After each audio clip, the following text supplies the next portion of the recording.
কেমন হয় যদি একটা সাধারণ সোলার ফ্যান লো স্পিডে 18 থেকে 20 ঘন্টা, মিডিয়াম স্পিডে 14 থেকে 15 ঘন্টা এবং ফুল স্পিডে 11 থেকে 12 ঘন্টা ব্যাকআপ দেয়? শুধু তাই নয়, এতে থাকবে ব্যাটারি চার্জ দেখার জন্য, ব্যাটারি লেভেল আর স্পিড নিয়ন্ত্রণ করার জন্য রেগুলেটর এবং 22 ওয়াটে মোবাইল ফাস্ট চার্জিং এর সুবিধা। বিশ্বাস হচ্ছে না?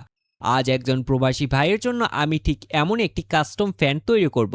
পুরো ভিডিওতে দেখবেন কিভাবে এটি বানিয়েছি, কি কি মডিফিকেশন করেছি এবং শেষে লাইভ টেস্টিংও করে দেখাবো। তো চলুন শুরু করা যাক। তো মূলত আমাদের সব কাজ হবে ফ্যানের এই নিচের অংশটা দিয়ে। এখানেই আমাদের সব মডিফিকেশন করতে হবে। আমি এখানে ব্যবহার করছি 12 volt 50H phosphate battery pack. তবে সাধারণত যেভাবে আমরা ব্যাটারি প্যাক বানাই এখানে সেভাবে করলে অনেক বেশি জায়গা লাগবে, যা ভালো দেখাবে না। তাই এখানে ব্যাটারিগুলো লম্বালম্বিভাবে ডিজাইনে বসাতে হবে। এতে দুই পাশের গ্যাপ অনেকটাই কম হবে এবং পুরো সেটআপটা আরো কম্প্যাক্ট হবে। তো এবার ব্যাটারি প্যাক বানিয়ে নিচ্ছি। প্রথমে সব ব্যাটারি পাশাপাশি সাজিয়ে গ্লু দিয়ে লাগিয়ে নিলাম। এরপর একে একে সব ব্যাটারি স্পট ওয়েল্ডিং এর মাধ্যমে সিরিজে সংযুক্ত করে নিলাম। এরপর রেক্সিন টেপ দিয়ে পুরো ব্যাটারি প্যাক ভালোভাবে পেঁচিয়ে নিলাম, যাতে খুলে যাওয়ার কোনো সম্ভাবনা না থাকে। এবার বিএমএস হিসাবে ব্যবহার করছি HX ব্র্যান্ডের একটি বিএমএস। প্রথমে ডাবল সাইড টেপ দিয়ে বিএমএসটা ব্যাটারির সঙ্গে লাগিয়ে নিলাম। এরপর ডায়াগ্রাম অনুযায়ী বিএমএস এর সব কানেকশন সিরিয়াল অনুযায়ী সম্পন্ন করলাম। সর্বশেষ পুরো ব্যাটারি এবং বিএমএস ভালোভাবে টেপ দিয়ে পেঁচিয়ে নিলাম। এতে কোনো সোল্ডার খুলে যাওয়া বা ব্যাটারি ও বিএমএস আঘাত পাওয়ার সম্ভাবনা অনেক কমে যাবে। এরপর ডাবল সাইড টেপ দিয়ে পুরো ব্যাটারি প্যাকটাকে ফ্যানের বেসের সঙ্গে লাগিয়ে নিলাম। এখন দেখুন এটা সহজে আর খুলে যাওয়ার সম্ভাবনা থাকবে না। এবার ফ্যানের স্ক্রুগুলো পরিবর্তন করে এখানে 2 ইঞ্চির স্ক্রু ব্যবহার করছি, যাতে দুইটা অংশ আরো শক্তভাবে আটকে থাকে। দেখতেই পাচ্ছেন এখন বেশ মজবুতভাবে লেগে আছে। তবে এই পাশের ফাঁকা অংশটা কভার করতে হবে আমাদের। আমি সেই জন্য 3mm পিভিসি বোর্ড রাউন্ড করে কেটে পুরো অংশটা কভার করব। এরপর প্লাস মাইনাস গাম দিয়ে ভালোভাবে লাগিয়ে নিলাম, যাতে এটা শক্তভাবে ফ্যানের বডির সাথে আটকে থাকে।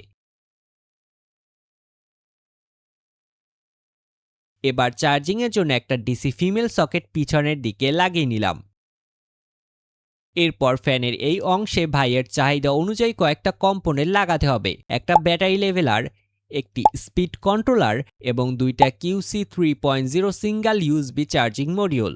প্রথমে ড্রিল দিয়ে একটা ছিদ্র করে স্পিড কন্ট্রোলার বসিয়ে নাট দিয়ে ভালোভাবে টাইট করে নিলাম। এরপর ব্যাটারি লেভেলার বসানোর জন্য প্লাস্টিকে মার্কিং করে নিলাম।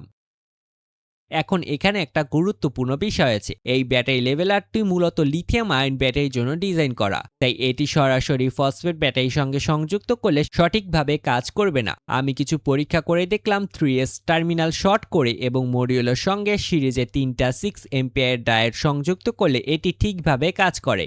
মূলত এই ডায়োডগুলো ফসফেট ব্যাটারি ভোল্টেজ কিছুটা ড্রপ করে মডিউলার ইনপুটে দেয়, ফলে মডিউলটি লিথিয়াম আয়ন ব্যাটারি ভোল্টেজের মতো ধরে নিয়ে সঠিকভাবে ব্যাটারি চার্জ দেখাতে পারে। এরপর ব্যাটারি লেভেলারটি ভালোভাবে গ্লু দিয়ে লাগিয়ে নিলাম। সাথে একটি সুইচ লাগালাম, যার মাধ্যমে ইউএসবি এবং ব্যাটারি লেভেলার অন অফ করা যাবে। প্রথমে ইউএসবি মডিউলগুলো ডাবল সাইড টেপ দিয়ে জায়গা মতো ফিট করে নিলাম। পরে এগুলো এমসিল দিয়ে স্থায়ীভাবে লাগিয়ে দেব।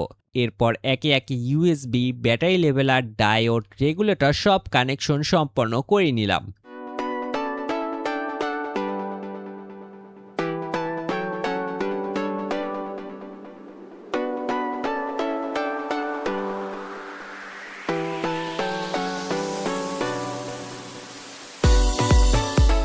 সর্বশেষ ব্যাটারি ও চার্জিং ইনপুট কেবলগুলো ভালোভাবে সোল্ডার করে টেপিং করে পুরো কাজ শেষ করলাম।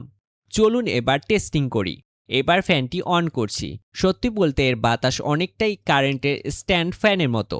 যারা 16 ইঞ্চি সেইপের ফ্যান ব্যবহার করেছেন তারা বিষয়টা সহজেই রিলেট করতে পারছেন। মানে চার্জার ফ্যান হিসাবে এর বাতাস সত্যি অনেক ভালো।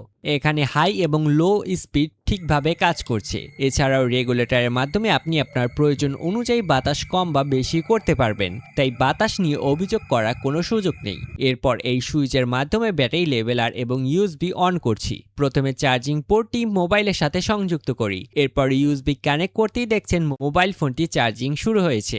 একইভাবে দুইটি ইউএসবি পোর্টই সঠিকভাবে ফোন চার্জ করতে পারছে। এবার আসি চার্জিং এর বিষয়। ভাইয়ার চাহিদা ছিল যেন ব্যাটারি দ্রুত চার্জ হয়, তাই এখানে ব্যবহার করছি 14.6 volt 10 ampere phosphate battery charger. অনেকে ভাবতে পারেন 10 এম্পিয়ার চার্জিং দিলে ব্যাটারি নষ্ট হয়ে যাবে, কিন্তু বিষয়টা তা না। এই 15S লিথিয়াম ফসফেট ব্যাটারি সর্বোচ্চ 2C রেটে অর্থাৎ 30 এম্পিয়ার পর্যন্ত চার্জ গ্রহণ করতে সক্ষম, তাই 10 এম্পিয়ার চার্জিং এই ব্যাটারির জন্য একদম নিরাপদ। চার্জ করার জন্য প্রথমে চার্জারটি সকেটে লাগাতে হবে, তখন গ্রিন এলইডি জ্বলবে। এরপর ফ্যানের সঙ্গে কানেক্ট করলেই রেড এলইডি জ্বলবে এবং চার্জারের কুলিং ফ্যানও চালু হবে। ব্যাটারি সম্পূর্ণ চার্জ হয়ে গেলে চার্জার অটো কাট করে দেবে। তো এই কাস্টম ফ্যানটি আপনার কেমন লাগলো অবশ্যই কমেন্ট করে জানান। আর আপনার মতে এই ফ্যানটির দাম কত হওয়া উচিত সেটাও কমেন্ট করে জানাতে ভুলবেন না। আপনারা যদি এমন কাস্টমাইজ ফ্যানের প্রয়োজন হয় তাহলে এখনই আমাদের হোয়াটসঅ্যাপ নাম্বার অথবা ফেসবুক পেজে যোগাযোগ করতে পারেন। দেখা হবে পরের কোনো ভিডিওতে, ততদিন পর্যন্ত আল্লাহ হাফেজ।